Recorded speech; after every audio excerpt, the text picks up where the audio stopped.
एक खिलौने बेचने वाला था। उसके पास तरह तरह के खिलौने थे। वो रोज बाजार में अपने खिलौने बेचता था। एक दिन उसके सारे खिलौने बिक गए, लेकिन उसके पास 3 गुड़िया थी जिन्हें किसी ने नहीं खरीदा। तब वो बड़ा उदास होकर आवाज लगा रहा था कि शायद इन्हें कोई खरीद ले। उतने में एक सेठ वहां से गुजर रहा था। उसने खिलौने वाले से पूछा कि इन 3 गुड़ियों की कीमत क्या है। खिलौना बेचने वाले ने एक गुड़िया दिखाकर कहा कि ये गुड़िया 10 रुपए की है, फिर दूसरी दिखाकर कहा कि यह 100 रुपए की है और तीसरी दिखाकर कहा कि वो 1000 रुपए की है। सेठ जी बहुत हैरान होकर देखने लगे और बोले कि दिखने में तो तीनों एक जैसी हैं, फिर ये दाम अलग अलग क्यों?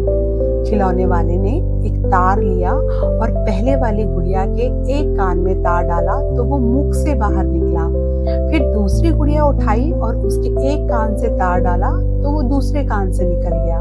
और फिर तीसरी गुड़िया उठाई और उसके कान में तार डाला और वो पेट में चला गया।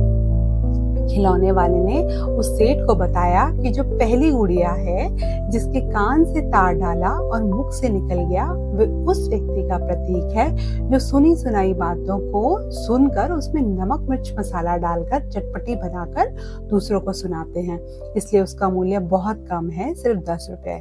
दूसरी गुड़िया जिसके एक कान से तार डालने पर दूसरे कान से निकल गया, उसका मूल्य थोड़ा अधिक है क्योंकि वो दूसरों की सुनी सुनाई बातों पर ध्यान नहीं देती, परंतु वो दूसरों की अच्छी बातों पर भी ध्यान नहीं देती।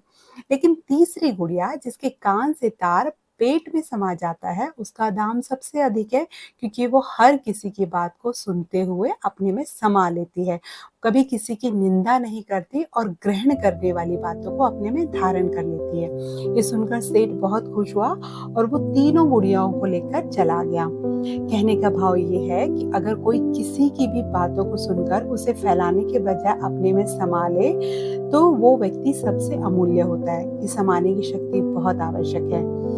समाना मतलब किसी भी बात का ढिंढोरा नहीं पीटना, लेकिन कहाँ समाना है, कितना समाना है और किस विधि से समाना है, ये भी समझ जरूरी है। कई बार कई लोग किसी बात से परेशान होते हैं और वो समझते हैं कि वो अपने किसी दोस्त को सुनाने से वो कोई हल सुझाएगा, और वह अपने दोस्त को बड़े विश्वास के साथ सुनाता है और उसका दोस्त वादा करता है कि वो उसकी बात किसी से नहीं कहेगा। अब उस दोस्त का भी एक खास दोस्त होता है जिसे वो इस दोस्त की सारी बातें सुना देता है। ये बात धीरे धीरे फैल जाती है और घूम फिर कर उसी व्यक्ति के पास आती है तो उसे बड़ा धक्का लगता है। लेकिन सोचने की बात तो ये है कि वो व्यक्ति खुद की पर्सनल बात अपने पेट में नहीं समा सका और उनके 32 दांतों के बीच से भी निकल गई, तो क्या गारंटी है कि उसके दोस्त के पेट से नहीं निकलेगी? उसकी तो अपनी ही बात भी नहीं है, वो दूसरों की बात तो सुनाएगा ही। कहने का यही भाव है कि आज की दुनिया में कोई किसी कोई बात अपने में नहीं समा सकता। आशा करती हूँ आज की कहानी आपको पसंद आई होगी। अगर पसंद आई हो तो कृपया लाइक, शेयर और सब्सक्राइब जरूर कर दीजिएगा। धन्यवाद।